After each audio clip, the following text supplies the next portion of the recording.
This courtroom session is a tale of two young men standing at the crossroads of their future.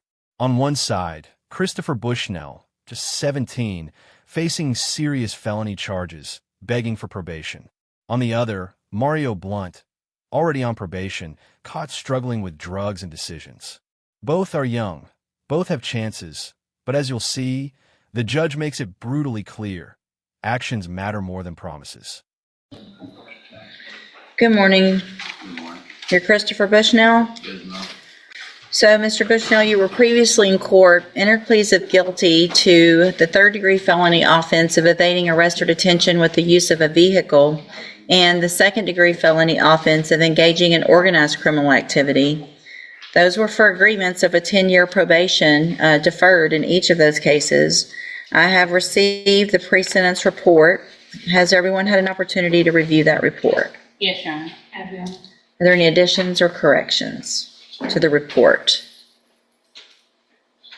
Just that it may indicate that he doesn't take full responsibility, but after speaking with him, he does take full responsibility for his actions and involvement in both cases. Right from the start, the courtroom feels tense.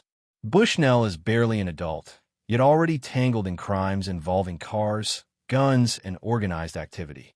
10 years probation is on the table, a lifeline most defendants would cling to. But probation isn't about luck. It's about trust. And the judge is about to show us why trust is earned, not handed out. So you're 17 now? Yes, ma'am. December 26th. This is where the real gut punch lands. 21 incident reports in jail. Fighting, bullying, stealing, disrespecting officers. This isn't a kid quietly waiting for his trial. This is a teenager doubling down on chaos. And the judge says exactly what we're all thinking. If you can't follow rules in jail, why should anyone believe you'll follow them in freedom? He get his life together, obviously not going into adulthood with felony convictions. I have preached to him the importance of following the rules and not... And you can't do it, can you? Okay. You cannot. 21 incident reports since January 25th of this year. 21. Fighting, calling officers names, stealing food, instigating fights, being a bully to other people in the dorm. This moment is powerful. The judge is visibly fed up. Gun violence, reckless behavior, near-death outcomes, and Bushnell treats it like it's nothing. The judge's words cut like a knife. I'm tired of the shootings. It's a reminder of what's really at stake here.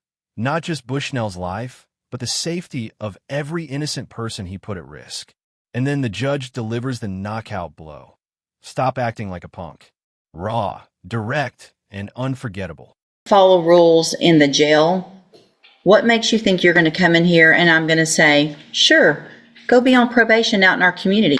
After y'all shot gun, this is serious. I'm tired of the shootings. I'm tired of people. You could have killed somebody. And because you accidentally didn't kill somebody, you get to get a probation. Not today.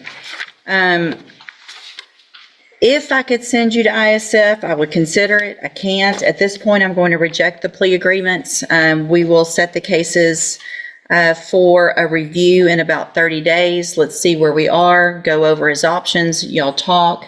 If I can always do, upfront time, but we've got to get to a certain point where that would make sense. And so at this time, I'm just going to reset the cases.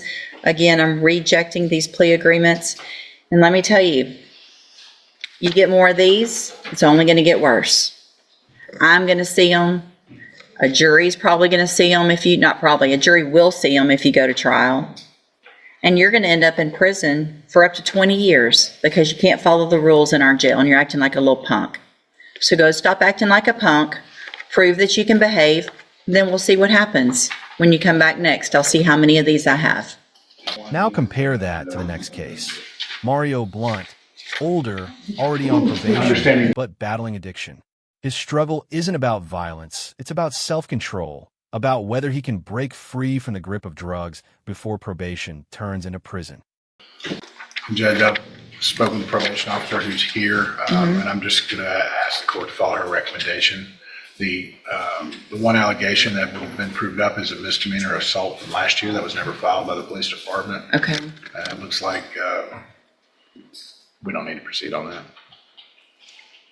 So it looks like the recommendation is substance abuse. ISS, or substance abuse, ISS. Well, it actually says substance abuse cognitive, and we can't do both. So Is there one? This is a different kind of frustration for the judge.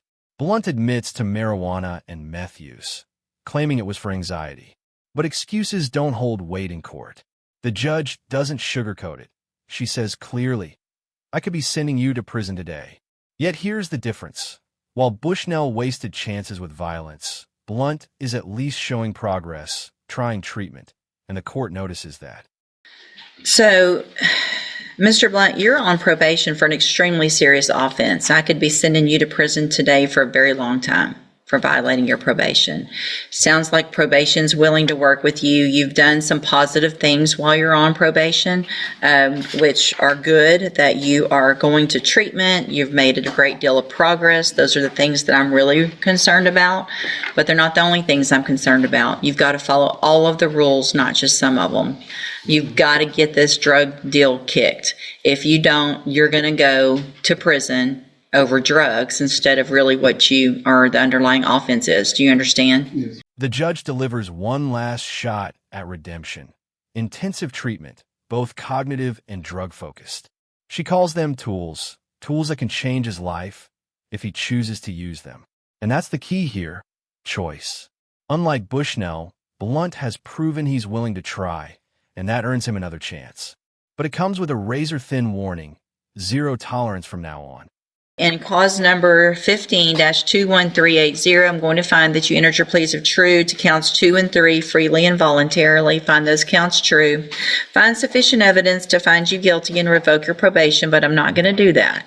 I'm going to follow the recommendation of the district attorney in probation and continue you on probation in order that you enter and successfully complete the cognitive track of the ISF program. And then when you're released, you will enter and successfully complete the JCDI program.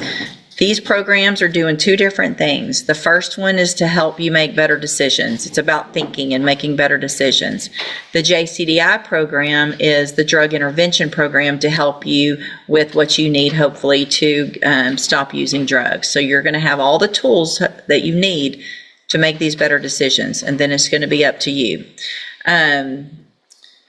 Continue doing everything you're supposed to through your treatment and other things like that. It sounds like that hasn't been an issue. You're still on a deferred probation. You're still not convicted of this offense. If you're back in here again, in all likelihood, you will be convicted and you will be going to prison for a very long time. 2 cases, 2 paths. Bushnell, the young man with violence and chaos trailing him, gets his probation deal torn apart. Blunt, the man battling his demons, gets one more chance to fight back against addiction. And the message is crystal clear. The courtroom isn't just about punishment. It's about responsibility. Second chances are possible, but only if you're willing to prove you deserve them.